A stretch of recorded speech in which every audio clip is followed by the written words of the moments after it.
Welcome to the Sportsman's Voice podcast, your inside connection to outdoor legislation.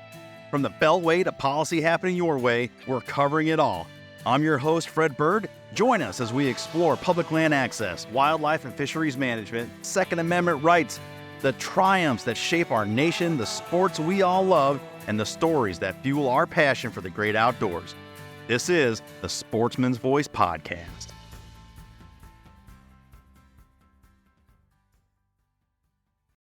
Welcome in, friends, to another feature edition of the Sportsman's Voice podcast. It's Shark Week.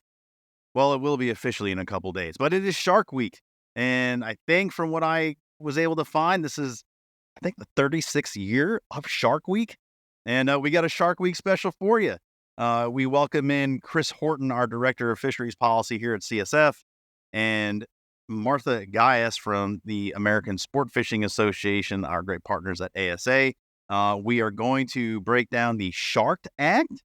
That is Shark Act, what that actually stands for, what it means, and pretty neat conversation upcoming. Sit back, relax, and enjoy. It's the 4th of July as this drops, so happy birthday, America, and to all you patriots out there, happy 4th of July. Little shark talk at your barbecue. Let's go. All right, folks, welcome back to another feature podcast episode of the Sportsman's Voice podcast, the official podcast, the Congressional Sportsmen's Foundation. I am joined by frequent flyer, Director of CSF Fisheries Policy, Chris Horton, and from American Sportfishing Association, ASA, Martha Guyas joins us from the Hill. It's Shark Week, so wanted to bring them both on to talk about the supporting the health of aquatic systems through research, knowledge, and enhanced dialogues, aka the Shark Act. That was passed earlier this year. Chris and Martha, welcome into the program. Thanks so much for being with us. Appreciate you having us on. Thanks, Fred. So it's like I said, it's Shark Week, and this is the first time I've been able to do anything in my life other than sit in front of the TV and be involved in Shark Week. So I stand to learn some things and bring some things to the folks. And I guess in short, and I'll let you guys steer the conversation, but Shark Act was brought about to start a dialogue, to start problem solving on the abundance of sharks in our waters, in the Gulf and the Atlantic waters, and working on solutions for depredation for recreational sport fishing. And certainly you both can speak to that. I know Chris can. Some great times offshore, quickly being harassed and maybe even ruined some of the catches by hungry sharks. So, Chris, I'm gonna kick it to you, and then you and Martha can kind of fill in the blanks here on the Shark Act. Yeah, thanks, Fred. Congressman Whitman introduced the Shark Act last year and passed the House Natural Resources Committee back at the end of last fall. And just recently, I believe it was early February this year, it passed the House of Representatives. We have a House version of it. And really the bill is designed, it has no regulatory authority. It won't result, the bill itself will not result in more shark harvest or anything. What it's intended to do is to put together a task force of experts out there to talk about this growing problem that we're seeing, especially in the Atlantic and Gulf of Mexico, with shark depredation. And what we mean by that is as you're reeling fish in, sharks at times are just hammering them, and you're coming back with just a head of fish. So, and that's a conservation problem for the species, because that's a mortality, whether we caught it and took it home or shark eats it. I mean, that's one less fish in the population. And of course, we highly manage our fisheries so that we can have sustainable fisheries in the future. So this is a growing issue. It's becoming much more frequent, and this bill is kind of a result of the frustration that we really, honestly, I don't think we've seen the leadership from NOAA that we'd like to see of pulling folks together and saying, okay, what can we do about this problem? And obviously, they're focused on stock assessments and looking at the different species of shark, and there's no doubt some are overfished and undergoing overfishing and are a management concern. But honestly, those primarily are not the ones that we're dealing with the shark depredation. I mean, at least not in the Gulf where I fish mostly. And I just came back from fishing for a little over a week down there last week, and it was the worst this year than it ever has been. The last couple of years, we might have gotten lost one fish to a shark, and whenever you do have sharks show up on your spot, the best thing to do is just move, because once they're there, they're going to hammer your fish. And usually, in my experience, we can pull up on a spot on a reef and catch a couple red snapper or grouper pretty quickly. And then if a shark shows up, it's going to show up after that third or fourth, fifth fish, after you've been fishing for a little while, and then they're just there to stay. So it's just best to move. But this year, we had that happen to us on several spots, and it's just like it was very difficult to get away from. And talking to folks at Gulf Council meetings, both recreational and commercial fishermen, they're all experiencing the same challenges. And when Martha and I go to those meetings, we've been hearing from them. It's like, what are y'all going to do about these sharks? What are you going to do about these sharks? And so this task force is really put together to say, okay, what can we do with these sharks? How can we mitigate or reduce that shark human interaction? And it's not necessarily looking at lethal mechanisms per se. It's are there technologies out there that can be a deterrent? Are there some angler behaviors that we could potentially change in order to avoid that interaction? Um, but we need to start somewhere, and that's the purpose of this bill, to start down that. But I'll kick it to Martha for. I'm sure she's got a lot more she can fill in with. Yeah, so I guess the thing I'll add to that is, you know, one of the ideas behind pulling together this panel to work on this is that, sharks are managed at multiple levels. So you've got state fisheries happening where their sharks are being caught. Um, the lead agency for the United States is NOAA Fisheries. And actually, it's not the councils that manage sharks like a lot of our other federal fisheries. It's actually a department within NOAA called the NOAA um, Division of Highly Migratory Species, at least in the Atlantic. And so that we've got these testimony that's coming from the councils. You've got states that are managing fishing in their waters. You've got HMS and NOAA Right. Fisheries, and then you also have international management on top of that.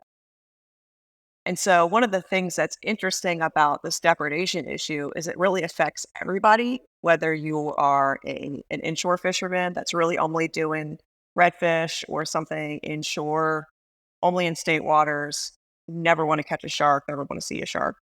People that are fishing for highly migratory species are having this problem.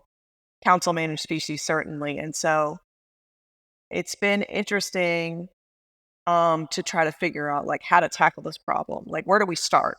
Because HMS is largely thinking about like how do we manage sharks in terms of like what should the limits be? What are the quotas? It's not really like how are we mitigating for depredation? Meanwhile, the councils are hearing about this constantly. There's concerns that the depredation issue is affecting other fisheries, like Chris mentioned. And so, in thinking about how to move forward, it makes sense to kind of put together a lot of the different players in the room to think about, different approaches to working with fishermen. What kind of science do we need to better characterize this problem or figure out like the next steps? And then, yeah, how do we educate the people that need to be educated about this, whether it is, a bonefish fisherman in the Florida Keys or, somebody that's fishing, way offshore of New England. So it's an interesting problem like that. So Are we looking at a kind of an all of the above, uh, whatever starts working? And I guess that's obviously the design of this panel, this group, as you guys come together and put smart folks in the room. I my ignorant brain on this from my very little that I know, but I know enough that sharks work off of sensory electromagnetic fields and it can hone in on their prey. So is there a technology that can be instituted either by a buoy system for, more of that inshore? If that, I mean, I don't even know if this is cost effective. I'm just throwing ideas out there that smarter people have already probably vetted, but is there something that you can put off your boat to, reverse that electromagnetic field and like chase them off? Is there an ability to I don't know what the quotas or the seasons are on some species. I know up here where I live in New Hampshire, dogfish or sand sharks, I don't think there's a limit. I think you can catch as many as you want if you want to. I know when you're striper fishing, they're unwanted guests, and to Chris's point, school of dogfish show up, just go somewhere else. Um, I got to imagine that there's some value in the fish insofar as table fare and kind of like on the landscape when we look at fur bearer management and predator management, whether it's bears or wolves, or we're doing trapping to save ground nesting birds, turkeys, and waterfowl. The same principles could probably be applied here, and probably the same reactions, especially with the bigger furrier critters and wolves and grizzlies. You're likely to elicit probably some bad PR by saying, "And let's go out and catch some sharks." And those people have we got the whole week dedicated to them, and no one's really catching them. Yeah, I mean, whenever you relate it back to the terrestrial side of things, I mean, obviously conditions have changed, the landscape has changed, and we have a lot more human influence and less habitat on the landscape, and so the carrying capacity of the habitat is limited, and that's why predator management on the terrestrial side is important to be able to maintain that balance with all the species. And although you look at the ocean and say, well, we're not building houses out there, not producing habitat. Well, ocean conditions are constantly changing, and we're seeing that. We're seeing fish stocks migrate further north now. So nothing's ever the same. It stays dynamic. So there may be an management of species or allowing more harvest, recreational commercial harvest for some species. There's no conservation concerns. Might be one recommendation that comes out. But again, this panel is not taking anything off the table. We're just getting together to talk about what are all the options. Let's look at the management. I mean, some of the stock assessments we have for sharks are really old, and there's some undergoing right now, I believe, for bull sharks, spinner sharks, hammerheads that are in the works that we'll get an updated stock assessment on pretty soon. But for the most part, sharks are kind of hard to assess in general to even know what's out there. I mean, but anecdotally, we could say from what we're seeing, certainly in the Gulf and South Atlantic, there's no shortage of sharks out there. Well, I mean, to that point, and I'll let Martha jump in here. I just want to recall back a couple episodes that you and I talked about. I think it was MRIP, trying to get an idea of counts, and maybe I'm conflating a couple different conversations, but the gist of it was you and I were opining about how do you take stock of what's out there? Do you let NOAA keep giving bad information, or do we kick it to the states and let them do their own thing and try to get these surveys? And that's difficult in and of itself. I can't imagine opening this up to a wide, vast ocean and trying to get a count per species. That's a terribly monumental task. It is, and it's a challenge, and uh, that's why the data is sometimes a lot of times suspect because we know it's hard to get that information, and a lot of our stock assessments are based largely on what was caught in the past to try to project what can be caught in the future.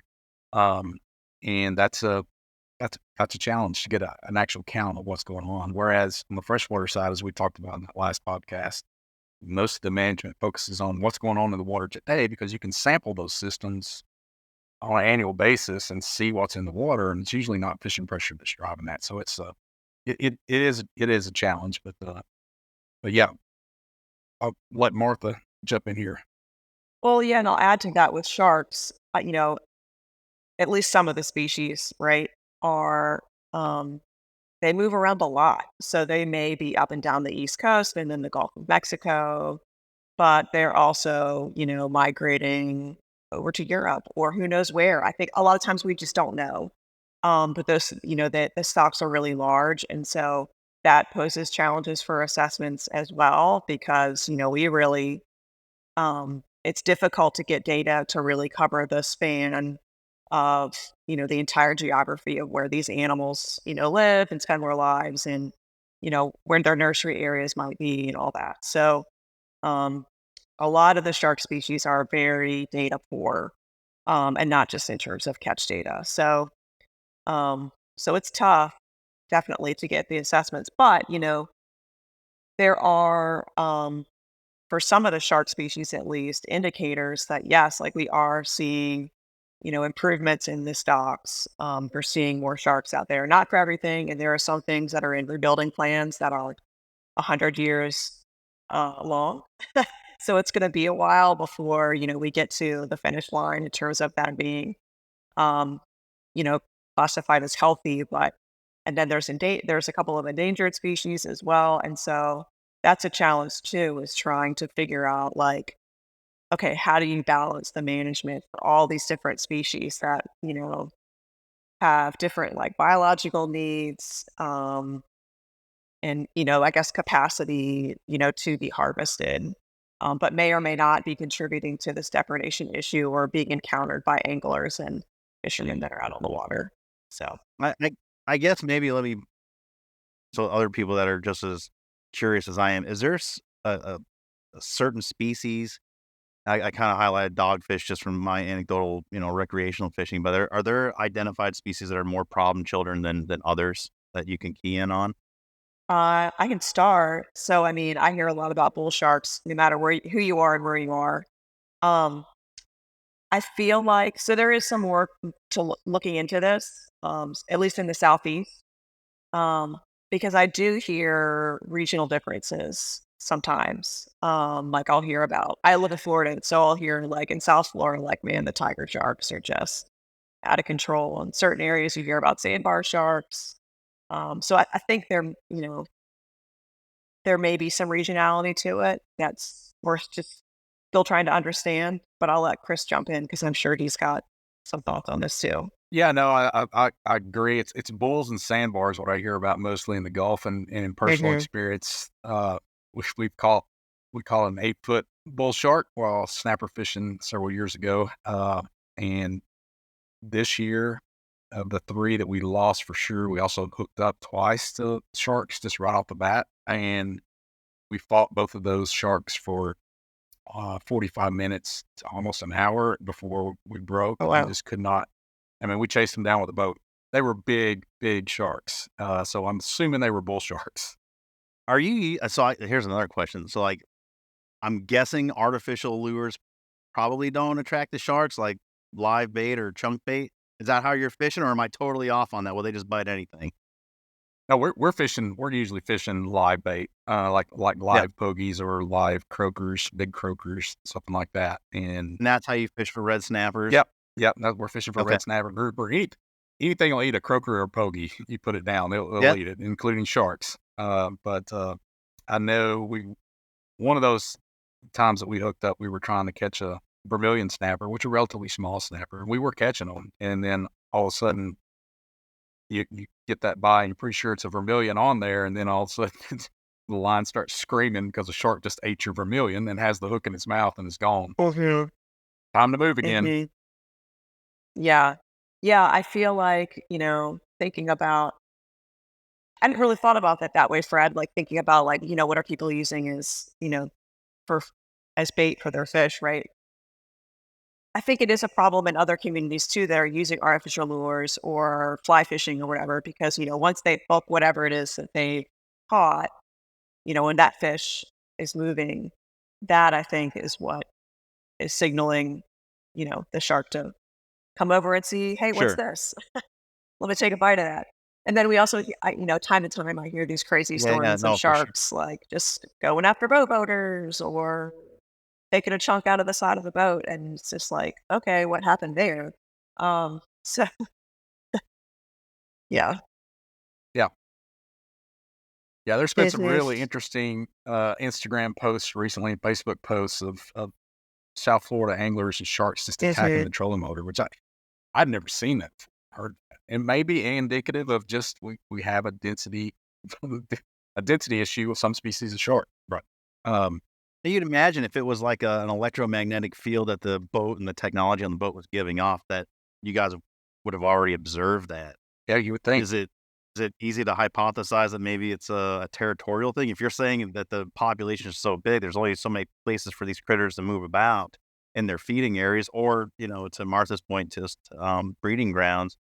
Are we just in their way and they're letting us know? Yeah, I think the answer is there's a lot we don't know about sharks. yeah, There's a yeah. lot, and there's It's interesting to think about. I mean, that's why I yeah. like these forums, because you just take ideas around, just kind of scratch your head. Yeah, and to be fair, I love sharks. I think they're really cool animals. I love Shark Week and Sure. watching all that programming. And and it's fun to catch one every once in a while, but at the end of the day, we wanna we wanna figure out how we can continue to have healthy snapper populations and not all of our snappers Better. be eaten, by sharks. It's not just snapper. Well, we I hear the same Okay. problem with, tuna fishermen off in North Carolina last year. yeah. Apparently, it was bad there for a while because they were saying for every we'd have to hook up to 10 yellowfin tuna to be able to get one in. Well, I mean, to the point last week where, it was covered in our weekly, pub was that, there was an announcing of a one-day snapper season, right? Yeah, but So, Yeah. we could have a I whole know what one 'nother day not correlates podcast to on the other, that. but yeah, no, I know, right? And we touched on it, but, like, this certainly probably isn't helping that, and I know there's other things at play there too, but, if you're down to a Yeah. one-day season and you got nothing but sharks, that's gonna make some rec fishermen pretty upset. Yeah, I mean, that's definitely a concern, and it also sort of raises a question, right? So, like, as, we've had these types of situations where folks are forced to release fish 364 days of the year, um, you know, are we trading sharks to seek, you know, these fish that are caught on the line or are released, shortly after that? It's an interesting question, So, would something like an aggregate bag limit that, when anglers are out fishing, they just kind of keep what they catch, that type of thing, and like kind of cut out the discards? Like, does that help here? Maybe. I don't know. Um, it's interesting idea. So, I know, like, up here, I was telling Chris before we came on air, I know anecdotally thinking and observing over the years, I never heard of white sharks other than Jaws, right? And that was played on Cape Cod, a fake place in Cape Cod, but that's where they typically show up. And in the last, I don't know, decade and a half, I mean, they're coming into New Hampshire waters. Just last week, they had whites off of Hampton Beach, which is crazy. Like every now and again, you hear something, but typically they're on the south side of the Cape. And that's because of our huge seal population. And we got a lot of seals up here in New Hampshire and Maine that weren't there. So, like, there's this whole buffet of critters for these big sharks to eat. And that obviously one's lending itself to another. Um, and because of protections from that, Marine Mammalian Act, the '72, can't really do anything about, like, seals, and I'm not wading into those waters just yet. It's a fun conversation for me to have on another pod. Um, there's a problem there, like this overpopulation of food and seals, and all of a sudden you have all these sharks that are now present that aren't just targeting the seals, but, to Chris's point, tuna fishermen out here going out to the ledge and striper fishermen out there, and all of a sudden you got all these predatory species, banging on their boats.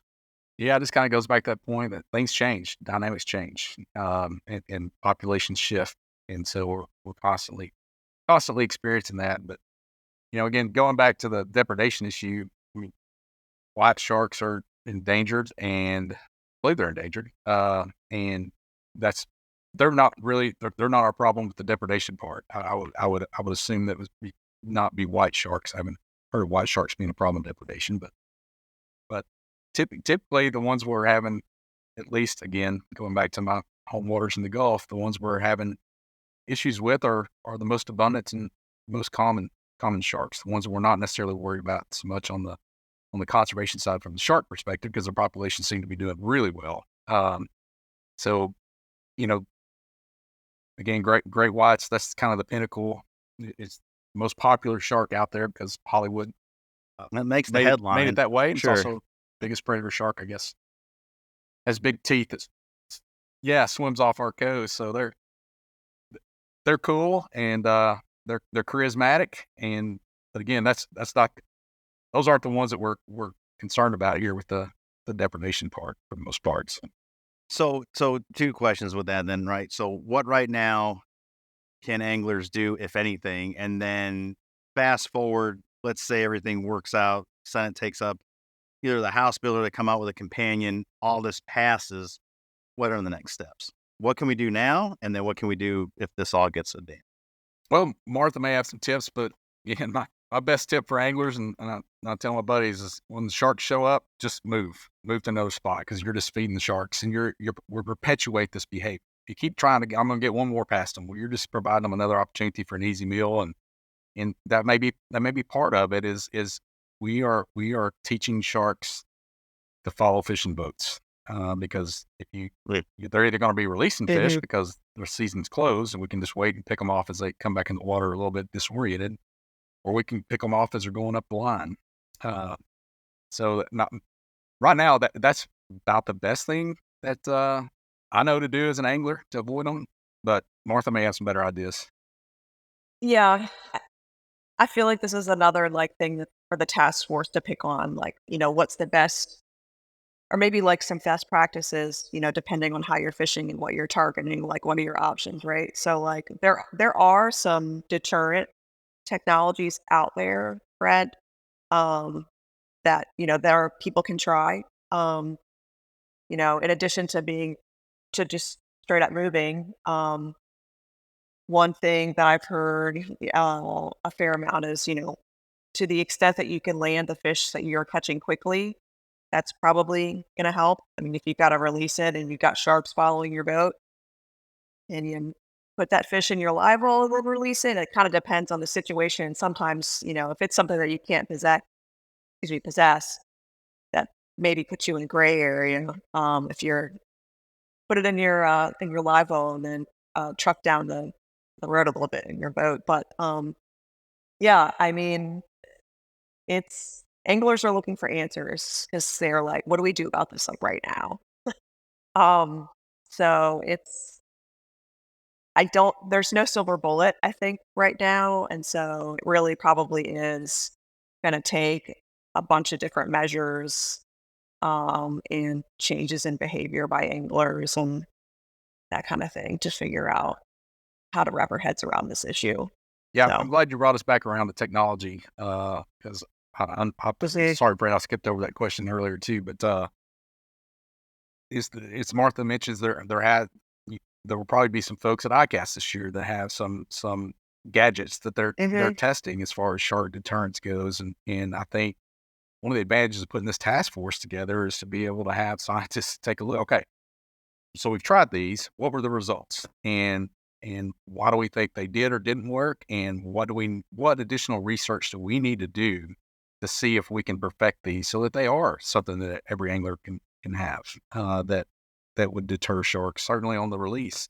And maybe, I mean, I'd just be interested to know because I've heard folks say it, but I don't know anyone personally that's had it happen, but in the South Atlantic and the Gulf now with reef fish, if they're showing signs of barotrauma, you're supposed to either use a venting tool or a descending device, which is what we have on our boat. And the few fish that I've had to descend, because we usually don't fish all that deep, few fish I have had to descend, I've never had a shark take them off that I know of. So it's a contraption that's, I don't know, 5, 6 inches long, and it's attached to a 3 or 4 pound weight, and you clip the fish on it to send it back down to that depth, and it's got a pressure release, and it releases the jaw and releases the fish back down to it's caught. So does does just having that clanky device and that weight on there, is that something that a shark swims up to? It's like, oh, this isn't quite natural. Don't know. I mean, that's the beauty and the purpose of this task force. Is let's what all have we tried? What all has worked? What do we know? What do we not know? Most importantly, and what do we need to know to be able to find a solution to this problem? Martha, you mentioned the international, side of things. What are well, I guess what countries are involved here? I mean, I assume Canada and Mexico, but are we going across the pond based on migration habits, or is everyone kind of involved in this conversation? And if so, what are they saying?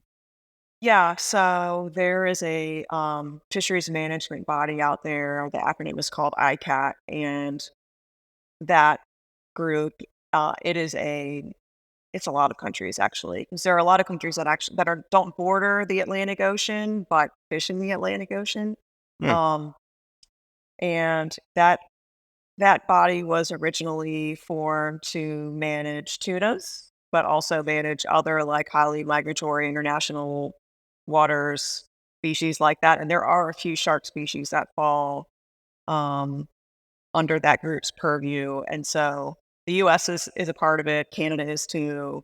Um, a number of nations are, and so, but the interesting thing and how it plays into this is, measures that are adopted at ICAT, the United States implements those domestically, right? And so, like, if they prohibit harvest of something or put in limitations, then, you know, that, restricts what NOAA potentially could do, in terms of allowing additional harvest or something like that for a given species. So, um, for example, shortfin mako, there's no harvest of that species right now because of ICAT regulations.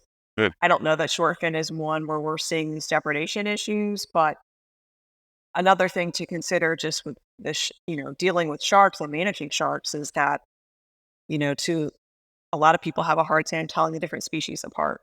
And so if you are a shark fisherman, then but if you're fishing for something else and you just happen to catch a shark, you're like, well, hey, this is a shark.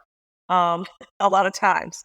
So, that's part of the issue too, is trying to make sure that, the species that have additional restrictions on them, that we're trying to balance that with also dealing with some of these other issues. So it makes it extra challenging, I feel like, shark management. So, And it kind of like what you just said there kind of drives home that point about getting an inventory.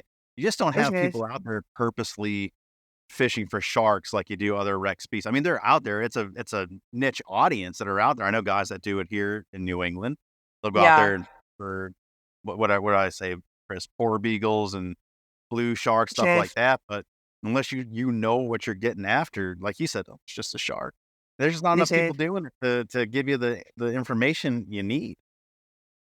Yeah, and Yeah. that's Yeah, and the guys that are out and targeting them, I mean, they're using very specialized tackle and gear for the most part. So it is a different animal for and that sure. goes back to the challenges of the way we do stock assessments to try to determine how many fish we have. If you have a species that's completely closed, you're getting none of that catch data.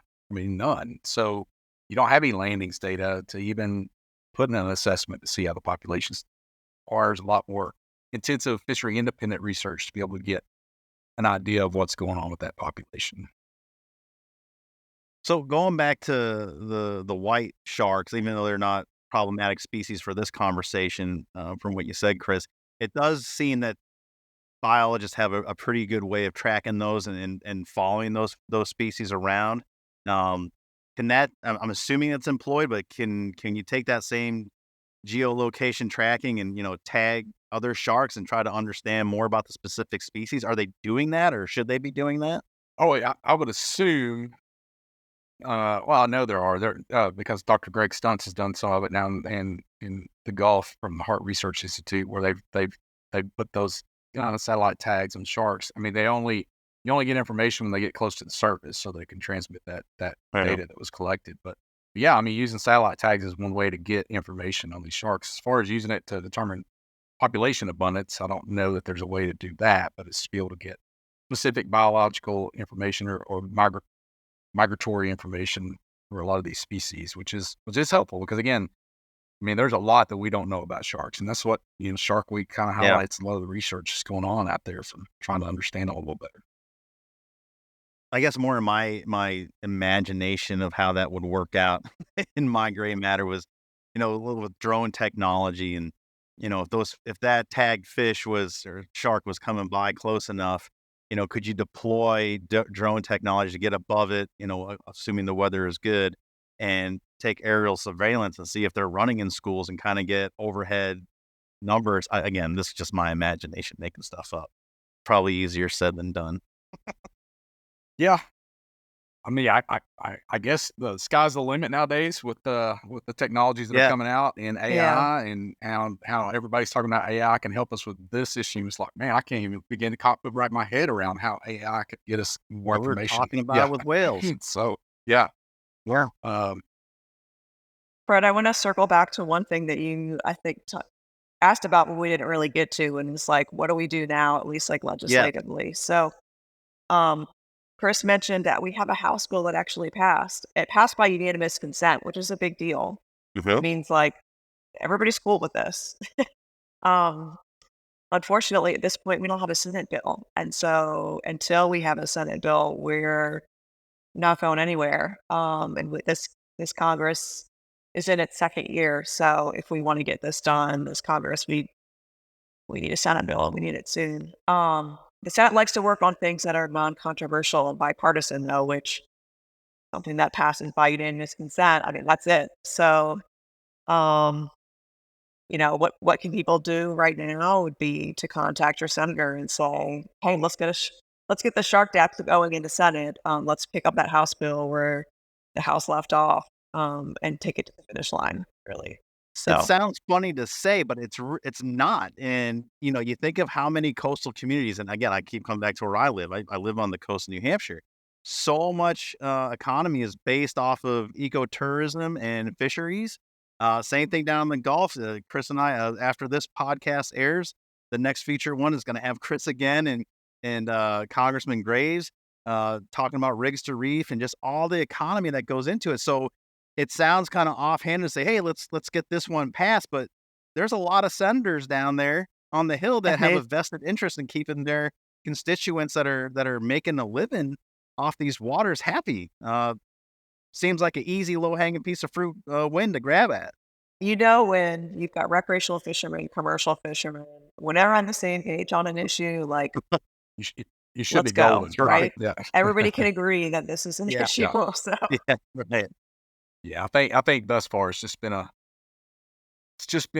matter of getting the attention of the right senator. They've got a lot going on. We're in appropriation season right now. That's kind of the focus.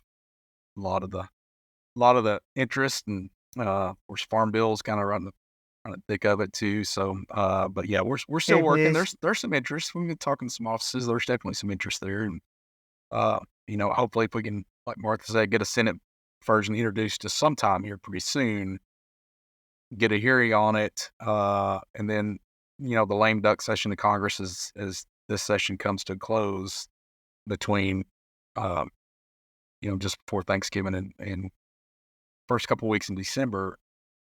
That's usually oftentimes that's an opportunity to get a lot of non-controversial bipartisan bills packaged together and across the finish line. So we're still in a good spot, but we do need a Senate version. The Senate version would be ideal pretty soon. So we're ASA and Martha and Mike and obviously us at CSF working towards that end. So I'm still optimistic we'll get it done. Man, there's so many topics that we cover on this program. I mean, this is easy stuff for legislators to get behind because of the bipartisan nature. Conservation knows no political, what am I trying to say? R's, D's, and anything else. There's no Conservation's opposite nonpartisan. team. Conservation. Yeah, That's nonpartisan. exactly right. So if you're a legislator and you're listening to this, call your friends, get some co-sponsors. Let's go. Pick up a pen. Let's get it done. In the remaining time we have, in this Shark Week special episode, Martha, what's happening at ASA? Anything you want to talk about? Any initiatives coming up for the summer that you can talk to the folks about? Things you're doing with CSF? oh wow! So the biggest thing on my mind is coming up in a few weeks. We've got ICOS down in Orlando, so if you are part of the sport fishing industry in any shape or form, you are probably there. It is our industry's biggest trade show. Um, and it's going to be a good one, I think. It should be pretty good. But so now that I'm done on the hill, that's next on my agenda. It should be good stuff. So Yep, we've got a little bit of a ICAST is probably the highlight of July because we just got the two our biggest problem children in the fishery management realm, the South Atlantic Council and the Gulf Council meetings have just concluded. So we've got a little bit of a yeah, break till August and September when the next round comes back. So hey, yeah, hey, ICAST is it's a good time, and it's not just an industry trade show. I mean, ASA does such a great job of providing educational opportunities for vendors that are there about things like the excise tax. How to make sure you're in compliance. why you need to be in compliant and where that money goes. And the federal representatives will be there, state agency representatives will be there and talk about how those funds basically fund what they do to manage fisheries on behalf of the anglers and their customers out there. So it's a really great time. And then there'll be some uh, usually have some media summits and associated with that. That last year we had a forum or a panel on rigs to reef, and we had representatives from academia there, states there, to just talk about the importance of rigs to reef. So it's much more than just a trade show. There's a lot going on, but Oh, yeah, for it's sure. awesome. Yeah, it's a really good opportunity to connect with just everybody that's out in the sport fishing community. And I believe, Chris, I think one of the media panels this year might even be on. That was definitely part of the conversation early on. Hopefully that still comes to fruition. So So, No, our you know, timing is apropos. Very yeah. good. Well, good deal. Why, we're always beating that conservation funding drum here, but often it's tied to recreational shooting and hunting, and we don't often get to beat that drum on the fishery side. But it's all that same importance, and that there is a mechanism there, and that's a story on the hunting, shooting side, we lack, and we're doing our very best to get everyday sportsmen and women to pick that drum up and beat it amongst themselves. And same thing here on the fishery side. I would guarantee if you went out and asked 100 people, between the ocean and the fresh water, do you know how this works? I guarantee almost 100 of them out of 100 would say, no, I didn't even know that was it, which is shameful. And it's, as a community and an industry, we got to do better and do better to tell that story. So there's people actually have skin in the game here and understand it. It's important. yeah, yeah, it's a unique model, unique to the rest of the world, and unfortunately, not many participants are even aware that that Yeah, when they buy a package of sinkers or hooks, that they're actually contributing to conservation. for sure. Well, ICAST will be a blast, and hopefully people will take advantage of those forums and get a little bit education while they're down there looking at the latest and greatest gear. 'Cause there's all that fun stuff too. So not that the education is not fun, but it's wonky sometimes. So you got to be in the right mood for it. Good deal. Well, look, thank you guys so much. Appreciate it. Thanks, Martha, for. I know you were on the hill as we're recording this morning. I saw the ASA Instagram post and your briefing there. So you've been going all day. So I will thank you and let you return to your travels. All right, thanks, Brad. Thanks, Thanks, Martha. Chris. It was great to be on here with you. Really appreciate you joining us. All right. Thanks again to Martha. Thanks again to Chris.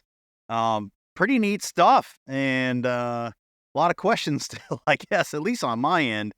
I guess the easiest thing right now we can do is as we wrap there, what Martha said, get involved, uh, make some phone calls and emails to one of your senators and say, hey, let's take up a Senate bill and get some co-sponsors.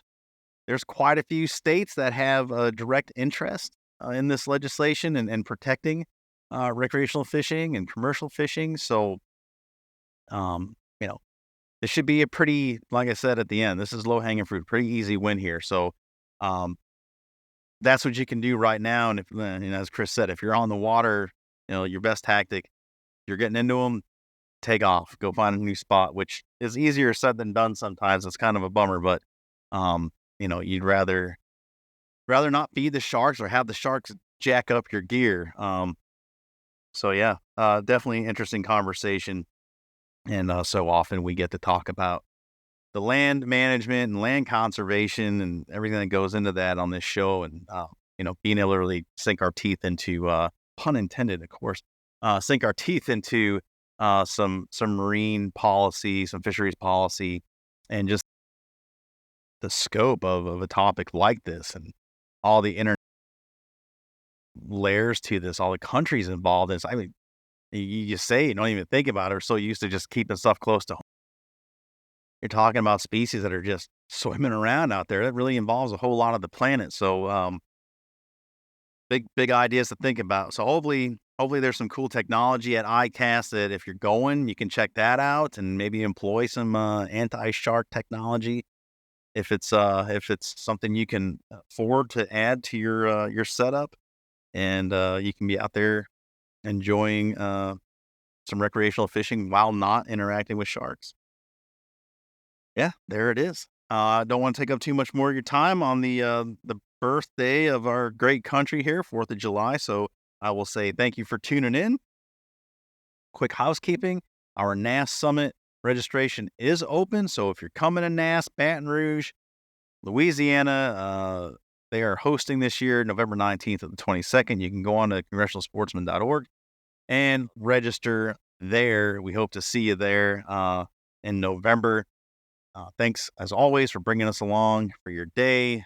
Like, subscribe, rate, all of that where you can. We really appreciate it. Helps the program get out there and get seen, and put this important information out there, and by the people that are on the ground making stuff happen, like Chris and Mark. That's it. Have a great 4th of July holiday. Shark Week starts technically on the 7th. So when you're sitting down watching Jaws jump out of the ocean at seals and other shark related conversations, you can think about us too. Have a great holiday weekend. Y'all be careful out there, and we will see you next time. As always, CSF is your inside connection to outdoor legislation. So long. Thanks for joining us on this edition of the Sportsman's Voice podcast. Ladies and gentlemen, your support is crucial, and you can help us out right now by leaving a review, filling in those 5 stars where available, sharing this episode with friends and family, and engaging with us socially. CSF can be found on Facebook, Instagram, and X, formerly known as Twitter. Together, we can protect the outdoor sports we love and continue to keep you informed wherever you are. That's it for this week. Until next time, we'll see you later.